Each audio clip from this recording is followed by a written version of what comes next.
Hello friends, good evening. আমি আমার ছেলের কাজ নিয়ে বসে গেছি সন্ধ্যাবেলায়। এই ব্লাউজটা বানাবো, এই ব্লাউজটা আজকে বানাবো।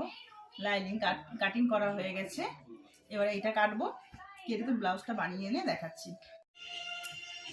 দেখো বন্ধুরা, ব্লাউজটা বানানো হয়ে গেছে। এ দেখো, গোল গলা, গ্লাস হাতা, গলাতেও পাইপিং দেওয়া হয়েছে। দেখো, এটা হচ্ছে বোম্বে কাটিং ব্লাউজ। আর পিঠটা হচ্ছে, দেখো পিঠটা হচ্ছে রাউন্ড শেপ দেওয়া হয়েছে পিঠে। এ দেখো, এখানেও পাইপিং দেওয়া হয়েছে।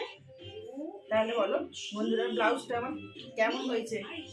আর যদি কেউ অর্ডার দিতে চাও, ব্লাউজ বা চুড়িদার বা মেয়েদের যে কোনো জিনিসে, তো আমাকে জানিও, অর্ডার নিই আমি।